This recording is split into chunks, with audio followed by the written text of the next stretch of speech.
Mount Panorama, Bathurst. This is one of the few remaining truly great road racing circuits in the world.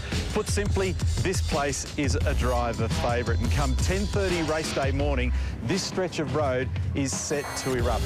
It all started back here in about 1938 as a scenic drive, and whether you turn up for the first time either as a tourist or a race driver and you take a trawl around for 60 kilometres an hour, the legal speed limit in your road car, it never fails to attract anything less than, wow, I can't believe what I'm seeing.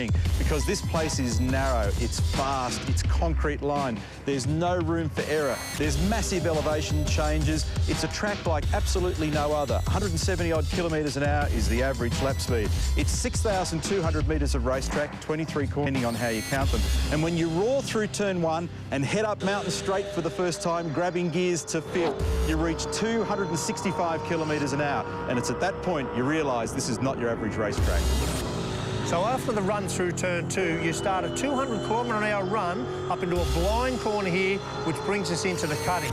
Now, this is one of the slowest corners on the track, but let me tell you, this is where Mount Panorama starts to get really serious. At the slowest point, this is the national speed limit here, about 100 km/h. You need to run the car right up hard against the wall and get really early throttle. Very, very important. You need to run the car wide, but not too wide, because you need to keep the car square, because just over the horizon there's that awful bump, and it is so hard to get over that flat, and particularly difficult on used rubber. There's 2 or 3 pieces of track in Australia that I think are really ballsy, and let me tell you, this is one of them. This 200 metres of track here is about as tough as it gets because of this bloody grate. We talk about this grate a lot, and why it's like a roller coaster ride down here. The car gets so heavily loaded that, in fact, the tyre compresses up and pushes itself into the roll cage in underneath the mudguard there. What that does, as you're steering, it overloads the power steering and tries to reef the wheel out of your hands. Remember, at that point, you're doing 190 k's an hour and only millimetres from the wall.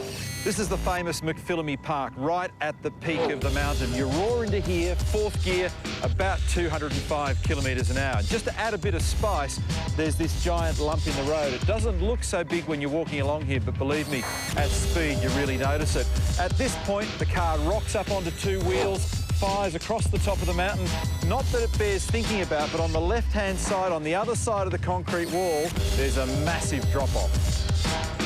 Up at the peak of the hill, skyline. And if you didn't have the data to prove it in cold, hard facts, you wouldn't believe that the car's doing 210 kilometres an hour just prior to the driver putting his foot on the brake pedal. But the real story here is the wriggling that comes after, because you've got to make a transition down through these very fast S's and get back 2 gears so that by the time you get down to the dipper, you're in 2nd gear and the target speed's about 80 kilometres an hour. Another big story this weekend, a big safety improvement at Mount Panorama. Gone is the big gravel trap. It's now sealed, so when you run off, you can rejoin down here safely. This is the dipper, and it's just an amazing piece of racetrack.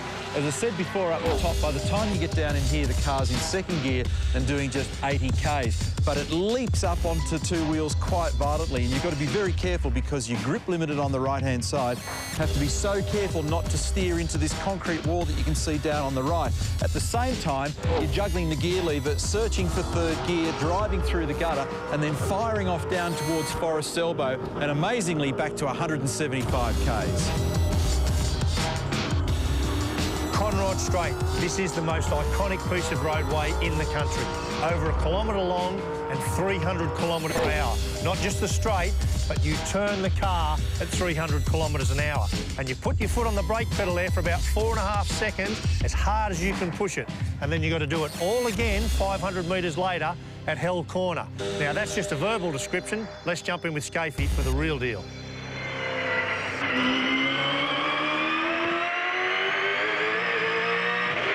Mount Panorama. This is the best racetrack in the country by miles.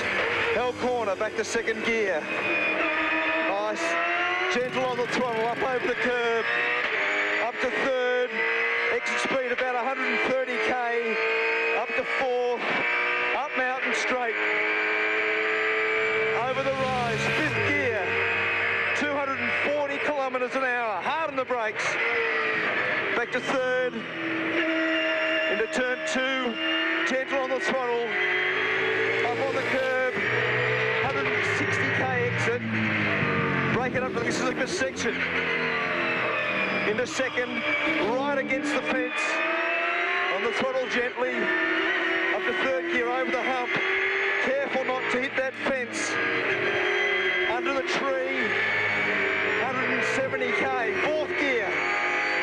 Into the best section. Reed Park through the grate. Use every bit of road. McPhillamy Park. Exit speed 190k. And over Skyline, back to third. This is fantastic. This run down through the S's. Over the dipper. Second gear. Up to third.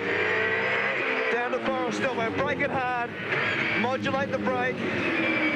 Get it turned in. And on to Conrod. 140k. Third gear. Fourth gear. Fifth gear. A big run down the fastest section of Australian motorsport. And the fastest corner for a touring car in the world. Flat out. Back to second. In the chase. Change of direction. Up to third. Use all the road. 170 k's. Back down to Murray's. Final corner. I hope you enjoyed it. It's a very long day, 161 of those. It'll be a cracker race.